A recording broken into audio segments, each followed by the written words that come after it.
নমস্কার বন্ধুরা, মাম্পি রান্নাঘরে সকলকে স্বাগত। আজকে আমি তৈরি করছি চিকেন কারি। রোববার মানেই কিন্তু একটু ভালো মন্দ খাওয়া দাওয়া।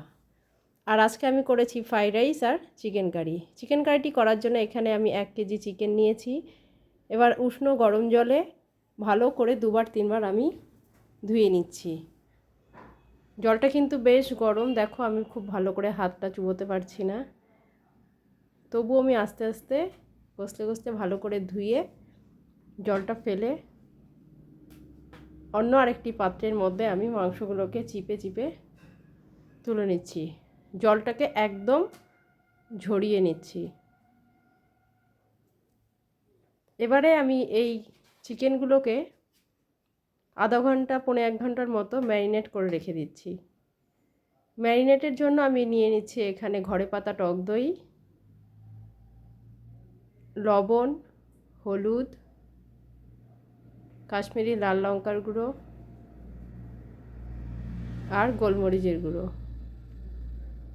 লবণ হলুদটা কিন্তু অল্প করেই নিয়েছি। এবারে আমি নিয়ে নিচ্ছি আদা রসুনের পেস্ট। এখানে 4 চামচ আদা রসুনের পেস্ট নিয়েছি।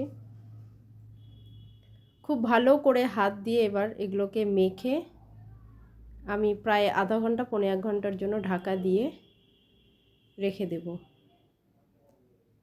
আর চিকেন কিন্তু সবসময় ম্যারিনেট করে বা গরম জল দিয়ে ধুয়ে টক দই দিয়ে রান্না করলে কিন্তু চিকেনের স্বাদটা অসাধারণ হয়।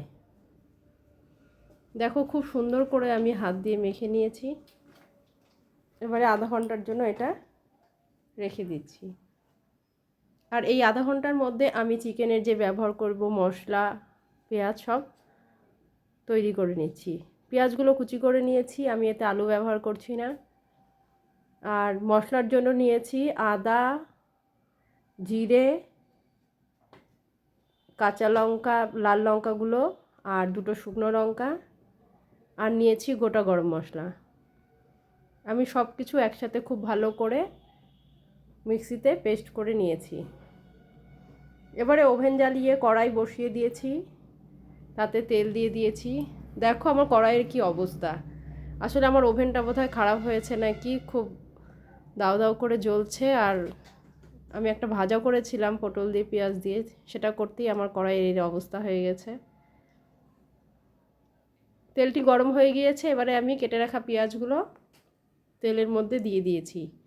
দিয়ে খুব ভালো করে নেড়ে চেড়ে হালকা ব্রাউন করে আমি ভেজে নিচ্ছি।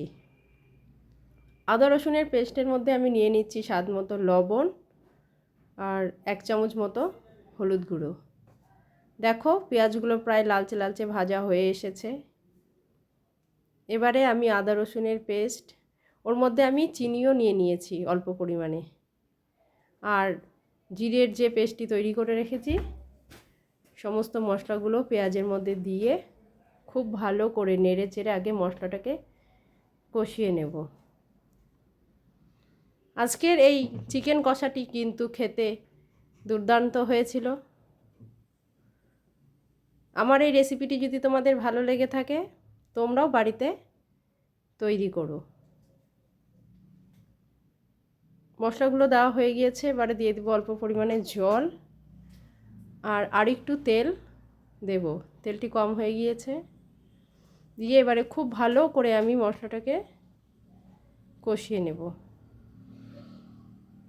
আর একটু কষিয়ে নিয়ে আমি ম্যারিনেট করে রাখা মাংসগুলো এর মধ্যে দিয়ে দেব। দিয়ে এবারে ভালো করে নেড়ে চেড়ে কষিয়ে নেব। মাংসটা ম্যারিনেট করে রাখলে কিন্তু দেখবে প্রায় অর্ধেকটাই মতোই সেদ্ধ হয়ে যায়। এবারে আমি মাংসগুলোকে দিয়ে দিচ্ছি।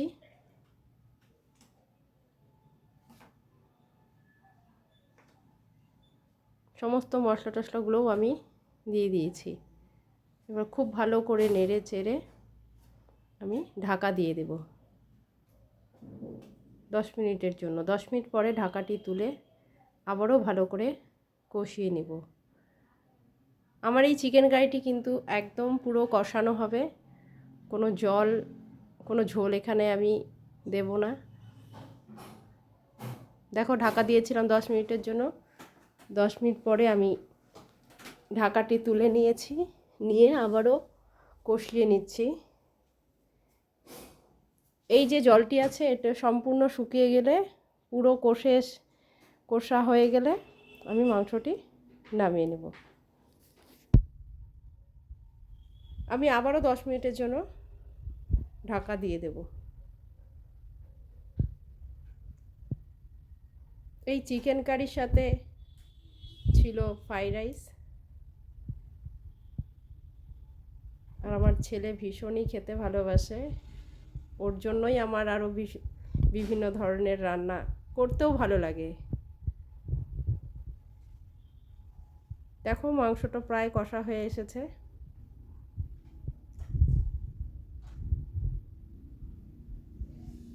তো বন্ধুরা, আমার এই রেসিপিটি যদি তোমাদের ভালো লেগে থাকে, আবারও বলছি তোমাদেরকে বাড়িতে তৈরি করার অনুরোধ রইল।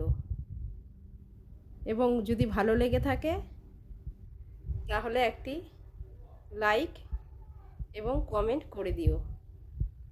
সাথে আমার এই চ্যানেলটি শেয়ার এবং সাবস্ক্রাইব করতেও ভুলো না। দেখো কালারটা কতটা সুন্দর হয়েছে। আমি এখানে আর এক্সট্রা করে গরম মশলা ব্যবহার করছি না, আমি তো মশলার সাথে একসাথে গরম মশলাটাও পেস্ট করে নিয়েছি। দেখো খুব সুন্দর হয়েছে।